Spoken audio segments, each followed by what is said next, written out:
The knock on the old neighbor's door was supposed to be just another part of his evening routine. Instead, when the door opened, the last person Ethan Carter expected to see was the CEO who had destroyed his career 3 months earlier. For a few frozen seconds, neither man spoke. Ethan had spent 15 years building a reputation as one of the most dependable project managers in Chicago.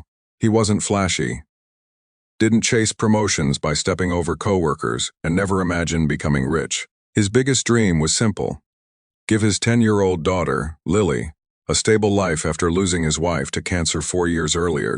Every morning started before sunrise. Ethan packed Lily's lunch, braided her hair the best he could after watching dozens of online tutorials, dropped her off at school, and headed to work with a travel mug of cheap coffee. Life wasn't perfect, but it was steady. Then everything changed during a company-wide meeting. The CEO, Richard Lawson, stood confidently at the front of the room, explaining that restructuring was necessary. The company needed to become leaner and more competitive. Those words sounded polished. What they really meant was hundreds of people were about to lose everything. When Ethan's name appeared on the list, he thought there had been some mistake. His performance reviews had always been excellent. His team respected him. He had never missed a major deadline, but none of that mattered. Security walked him to his desk while younger executives avoided making eye contact. One cardboard box, one elevator ride, 15 years erased in 20 minutes. That evening, Ethan forced himself to smile while helping Lily with her homework. "Did something happen at work?" she asked. He paused. "We're going to have a little adventure finding a new job." She smiled back. Adventures can be fun. Children had a way of making impossible things sound manageable. The following weeks were brutal. Applications disappeared into silence. Interviews ended with promises to keep your resume on file. Bills piled up. The savings account shrank faster than Ethan wanted to admit. Some nights he skipped dinner so Lily could have seconds. Still, every afternoon, after picking Lily up from school, Ethan stopped at the small brick house across the street. Miss A. Eleanor Brooks was 82 years old. She lived alone after losing her husband nearly a decade earlier. Her children lived in different states and could only visit a few times each year. Long before Ethan lost his job, he'd noticed her struggling with groceries. Since then, helping her had become part of daily life. Sometimes he mowed her lawn. Sometimes he fixed loose cabinet doors. Sometimes he simply sat on her porch while she shared stories about growing up in the 1950 seconds.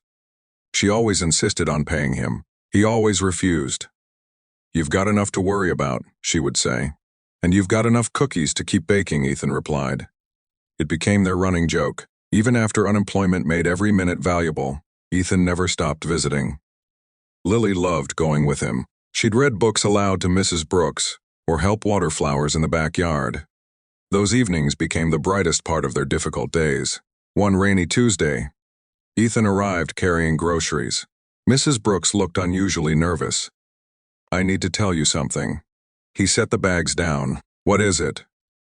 "My nephew is coming to stay for a while." "That's wonderful." She hesitated. "It may be awkward." "Why?" "He runs a large company." Ethan laughed softly. "I don't think CEOs usually bother with people like me." She looked away, without answering. The next afternoon, Ethan returned to replace a broken porch light. He climbed the steps and knocked. The door slowly opened. Standing there in jeans and a gray sweater was Richard Lawson, the same CEO who had signed the paperwork, ending Ethan's career. Both men stared at each other. "You." Richard's voice was almost a whisper. Ethan tightened his grip on the toolbox. "I'll come back later." "Wait."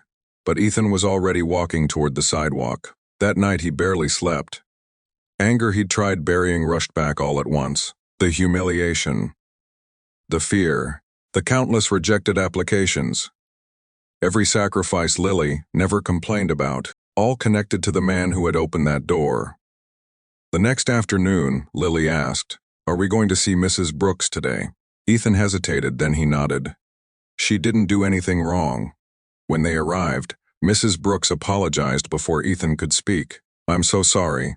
I didn't know you worked for Richard's company." You don't owe me an apology. He wants to talk.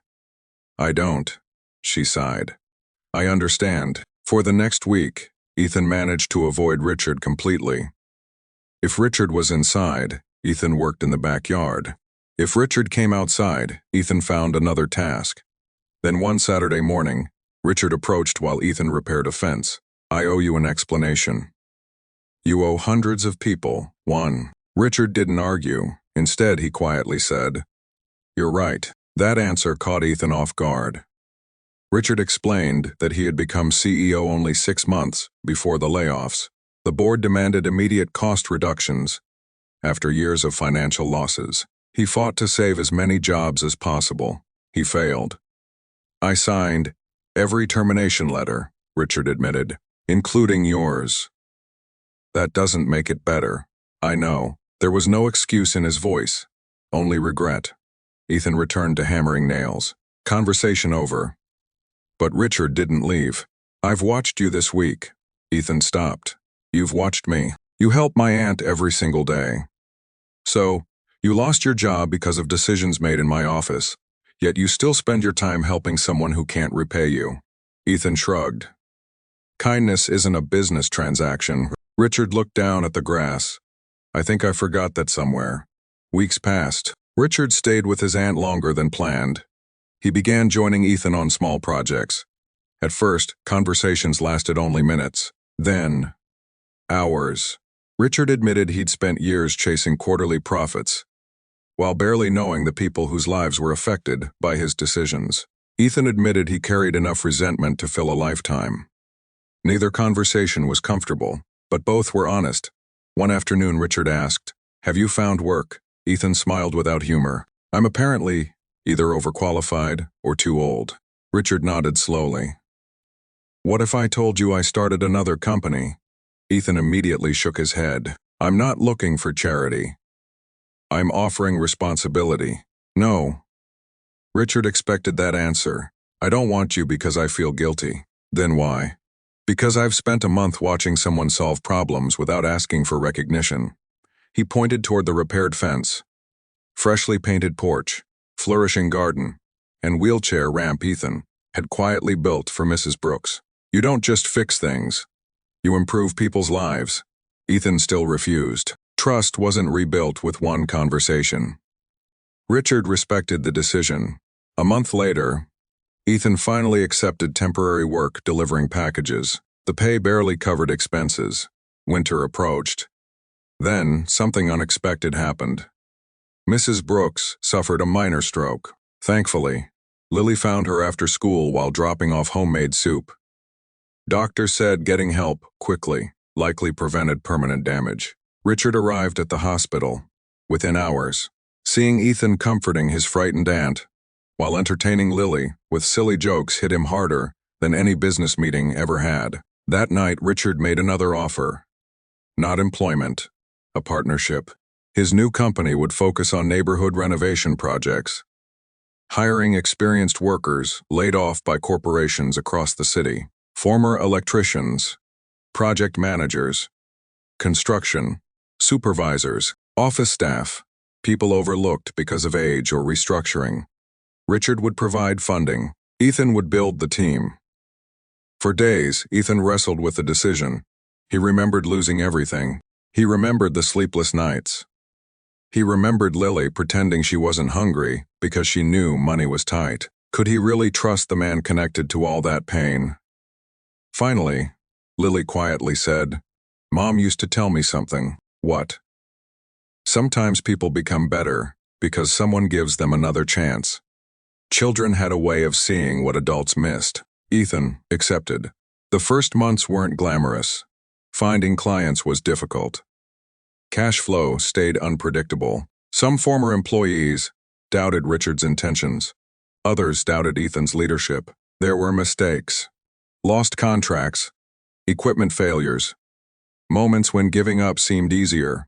But something different happened inside this company. No one was treated like a number. Every employee knew everyone's name. When profits increased, bonuses reached workers before executives. When problems appeared, leadership listened instead of hiding behind emails. Word spread. Communities noticed the quality of the work. Cities awarded renovation contracts. Local news featured their projects restoring homes for elderly residents and veterans. Within 3 years, the company employed more than 400 people. Many were workers who once believed their careers had ended forever. During the grand opening of their new headquarters, reporters crowded around Richard expecting questions about profits. Instead, he pointed across the room. Ethan was laughing as Lily, now 13, helped Mrs. Brooks cut a ribbon. "That's the real reason this company exists," Richard said. One man kept showing up for someone who couldn't offer him anything in return. Watching that changed how I defined success. Ethan never forgot the day he carried that cardboard box out of his old office. The memory still hurt, but it no longer controlled him. Because if losing that job had never happened, he might never have knocked on an elderly neighbor's door at exactly the right moment, or discovered that sometimes the hardest chapters of life quietly become the beginning of a much better story.